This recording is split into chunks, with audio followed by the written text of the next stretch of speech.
Jon Snow is obsessed with that Dr. Seuss book, Are You My Mother? And with good reason. He doesn't know who his mother is. But let's talk about one of the big theories. No, not that one. Not, Rhaegar, Lyanna, all of that. The other big theory, the one that people really like to hold on to and say, hey, there's still a chance that this might be real.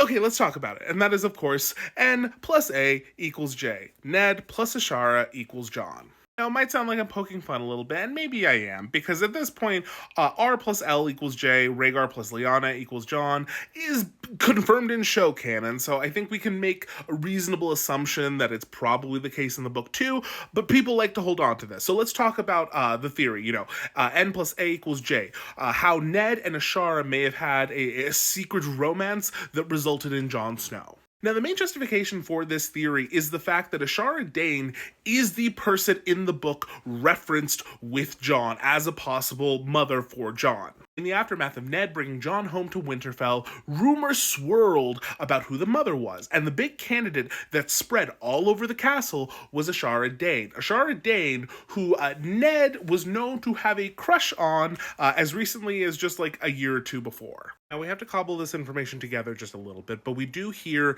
that Ned had at least some kind of feelings for Ashara as early as the tourney of Harrenhal. So the tourney of Harrenhal was the tourney that happened like the year before Robert's Rebellion. It's where all the major players showed up, including there was the Mad King, there was Rhaegar, there was Lyanna, that's where those two probably met. But then there was also Ashara Dayne and all the Starks in attendance, and it said that Ned had a crush. He wanted to dance with her, but he was so shy that Brandon had to ask for him, if she would dance with Ned, and so we have kind of like the seed of that idea. But even before we learn that in the book, as far back as the Game of Thrones, Ashara Dayne is one of the two named women who are suggested as possible mothers for Jon. The first one is a woman named Wylla. Wylla is from Dorne, and when Robert Baratheon asks Ned who Jon's mother is again, Ned tells him Wylla and then doesn't want to talk about it anymore. And then the other one we hear is, of course, Ashara. We hear about Ashara, I think initially from a Catelyn chapter, because Catelyn remembers the rumors when she was at Winterfell, the rumors that Ashara Dayne was actually Jon's mother, and that's kind of another reason that maybe Ned took more of an interest in the child, because there had been some feelings there, and also Ashara was herself a noblewoman, so maybe like this is like, a kind of important bastard, at least in Ned's eyes. But Catelyn remembers the one time that she tried to, I don't want to say confront Ned about it, but she tried to ask Ned, hey, is Ashara Dayne Jon's mother? Like, are we there yet in our relationship where I can ask you about that? And unfortunately for Catelyn, no, they weren't there yet, because Ned apparently got very cold, very almost scary, and turned to her and very firmly said, do not ask me about her again, never say her name again. Stop.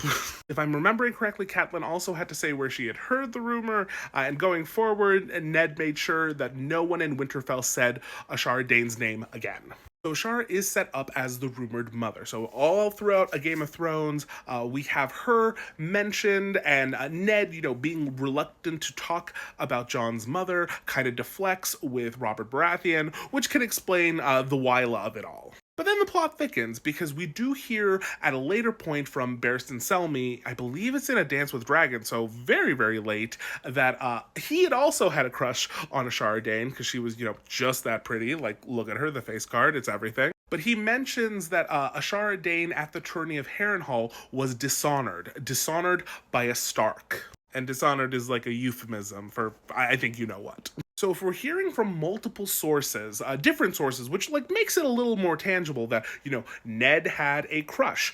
Ashara Dayne got dishonored by a Stark at the tourney of Harrenhal. That was the point in which the two of them had met. Well, it feels like some pieces are falling together. And then there's, of course, Ashara Dayne's demise, which lends itself to the idea of, things going wrong. This illustration that came out earlier this year shows Ned Stark returning Dawn, the ancestral sword of House Dayne, to Ashara because he had taken out her brother Arthur Dayne, the Sword of the Morning, who had that sword. And so he returns it to her, and she is destroyed. She is very distraught, and she does not live long past this point. Shortly after this, she is purported to have jumped from one of the towers in Starfall, plunging to her unfortunate demise. Now the plot thickens even more because what is the reason for her doing that? Well, there's rumors about that.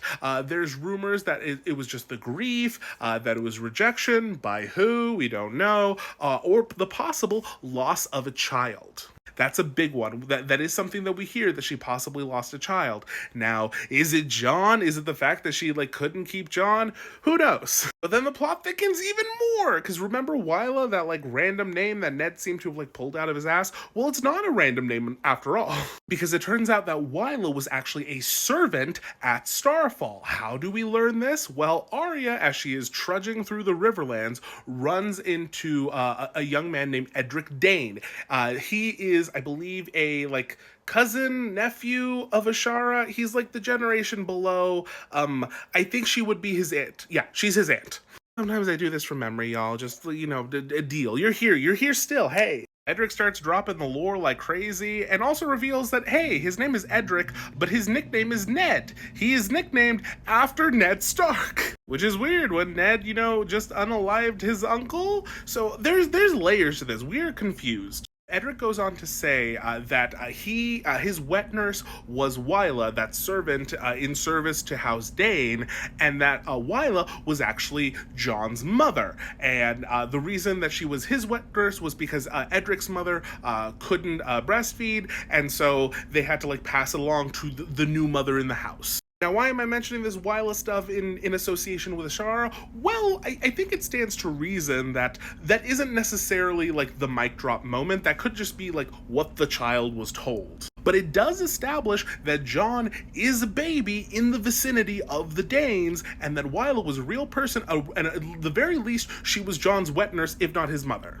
So I don't think it's a logical leap to then go, okay, maybe she wasn't actually the mother, she was just the wet nurse, but they put her off as that, and they say, oh, she is, because they didn't want to reveal the actual mother here. Conspiracies! Beyond the conjecture there, Edric reinforces the idea and tells Arya, when she had never heard this before, that Ned had been in love with Ashara. And when Arya gets kind of upset by this, because she's a child, she's never heard about this, she's like, what do you mean my dad didn't love my mom? You're go fuck yourself, kid. But after she hears all that, she goes to Harwin, who is a former member of Ned's guard, and she asks him about it, and Harwin's kind of uncomfortable. He's like, yeah, no, they met at the tourney of Harrenhal, and there's a good chance that they fell in love. So once again, we're reestablishing the idea that these two had some kind of a relationship that at some point included a child in the vicinity, though it doesn't make sense of okay, Ned was in love with Ashara, but then he knocks up one of her servants?